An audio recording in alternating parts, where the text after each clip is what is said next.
माँ बाप एक आलसी लड़के से करा देते हैं। चलो, रोली की शादी हुई और हमने गंगा नहाई। और क्या, बेटियां तो होती ही हैं बोझ। हाँ, पर अब क्या चिंता, उतार तो दिया बोझ तुमने, अब वो लोग समझे। ससुराल में रोली का पति कहता है, देखो, मैं कोई काम नहीं करता, ये बात तुम्हारे मम्मी पापा को बता दी थी मैंने। अब जो किराया आता है दुकान का, उसी से घर का गुजारा करना है। कभी भूल से भी कोशिश ना करना किसी चीज की डिमांड की। क्या मम्मी पापा को पता था कि आप कोई काम नहीं करते? और क्या, बड़ा अच्छे से पता था।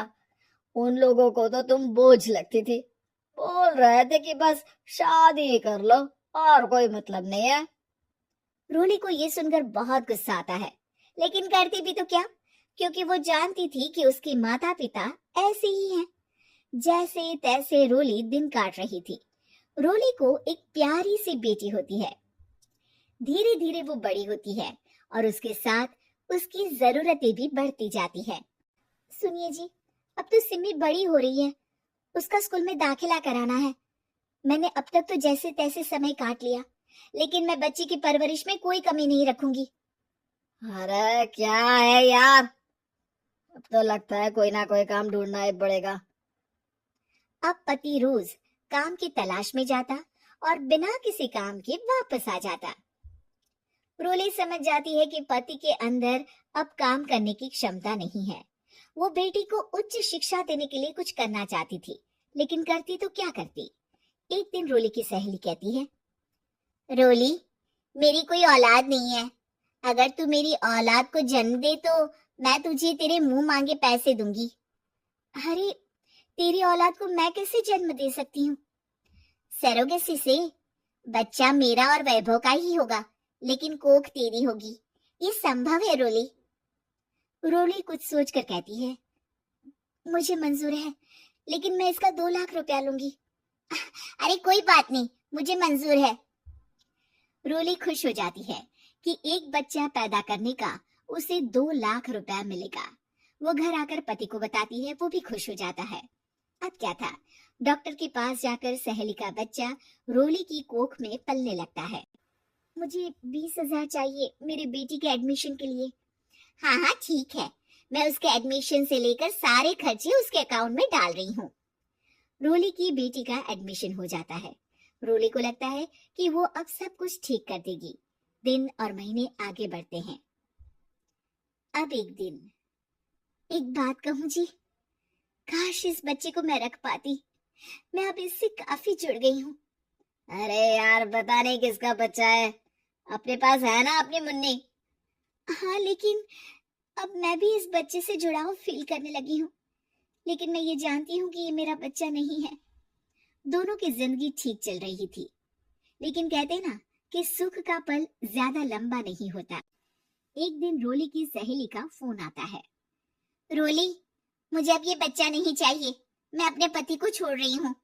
अरे लेकिन मुझे पैसों की जरूरत है, बच्चा तुम्हारा है, मैं क्या करूंगी? सहेली बिना कुछ बोले फोन काट देती है, फोन स्विच ऑफ कर देती है। लेकिन रोली के जीवन का तूफान यही नहीं रुकता। रोली, मैं इतना भार नहीं उठा सकता। आज पढ़ाई का पैसा मांग रही हो, कल को शादी, कॉलेज और पता नहीं क्या क्या। मैं तुम्हें छोड़ रहा हूँ, अपनी बच्ची उठाओ और निकलो इस घर से। अरे पर मैं कर तो रही हूँ ना बच्चे के लिए काम, आप आराम से रहिए ना। क्या काम कर रही हो, देख रहा हूँ मैं। ये छोटा शहर है, यहाँ लोगों को बात बनाते वक्त नहीं लगता। तो मैं क्या करूँ? ज्यादा पढ़ी लिखी नहीं हूँ, कैसे घर के खर्चे चलाऊं? और आप तो काम करना ही नहीं चाहते। हाँ, ना चाहता हूँ और ना ही करूंगा। रोली को पति की बात पर काफी गुस्सा आ जाता है। ठीक है, अगर मेरे जीवन में संघर्ष लिखा है तो वही सही। इस वक्त पति होने के नाते आपको मेरा साथ देना चाहिए था, लेकिन नहीं, आपने तो इस हाल में मुझे घर से बाहर निकालने की बात कह डाली। देखो, ये सारी फालतू की बातों के लिए वक्त नहीं है मेरे पास। रोली, जिसकी कोख में किसी और का बच्चा था और साथ छोटी सी बेटी, पति का घर छोड़कर रास्ते पर आ जाती है। रोली के पास मायके के सिवा दूसरा कोई रास्ता नहीं होता। अरे रोली कैसी है? कितने दिनों के लिए आई है? हमेशा के लिए माँ। वो माँ को सारी बात बता देती है। ओए लड़की, इतनी हिम्मत का काम कर लिया। अरे ना ना, यहाँ कोई जगह नहीं है। तुम तो अपना बोरिया बिस्तर उठाओ और निकलो यहाँ से। रोली के पास अब मायके का रास्ता भी नहीं बचता। वो चुपचाप बच्ची को लेकर जा रही थी कि उसे दर्द होता है और वो डॉक्टर के पास चली जाती है। और फिर वहां वो एक प्यारे से बेटे को जन्म देती है। कितना प्यारा है, कितने अभागे हैं इसके माँ बाप जो इसके पैदा होने पर भी नहीं है। तभी वहां डॉक्टर आ जाती है। रोली, बच्चे के पिता तुमसे मिलना चाहते हैं। आपका बहुत बहुत शुक्रिया। मैं इस बच्चे को पालूंगा, भले ही इसकी माँ ने इसे छोड़ दिया हो, पर मैं अपनी जिम्मेदारी निभाऊंगा। तो क्या आप मुझे इसके पैदा करने के लिए जिन पैसों की बात हुई थी वो भी देंगे? हाँ, और साथ ही आप चाहे तो मेरे घर में रहकर मेरे बच्चे की देखभाल भी कर सकती हैं। मैं उसके लिए आपको सैलरी दे दिया करूंगा।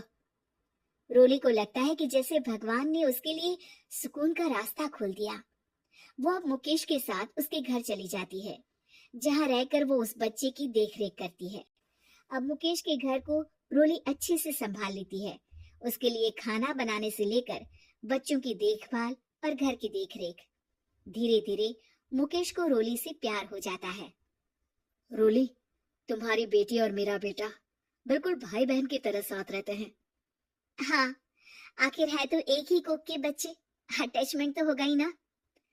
रोली, तुमने घर और मुझे दोनों को संभाल लिया। ये तो मेरा काम है। आपने भी तो मुझे छत दी जिससे मैं अपनी बेटी की पढ़ाई और भविष्य के लिए पैसे जोड़ सकूं। रोली, क्या तुम मुझसे शादी करोगी? अब मैं जानता हूँ तुम्हारी भी शादी कुछ खास अच्छी नहीं रही। रोली को मुकेश की बात ठीक लगती है। वो उसे हाँ बोलने की सोच ही रही होती है कि उसके पहले पति का फोन आ जाता है। रोली, मैं बहुत परेशान हूँ। मेरा एक्सीडेंट हो गया है। मैं चाहता हूँ तुम वापस आ जाओ। रोली को पुराने पति की चिंता होने लगती है। वो सोचती है कि वो क्या कर रही थी। हाँ ठीक है, मैं आ रही हूँ। हाँ रोली, आ जाओ, लेकिन बच्ची को कहीं हॉस्टल में छोड़कर आना, क्योंकि मैं नहीं चाहता कि हम लोगों के बीच फिर से वो सारी बातें हो। रोली को समझ आ जाता है कि पति आज भी सुधरा नहीं है। वो पति के पास जाने से इनकार कर मुकेश को हाँ कर देती है।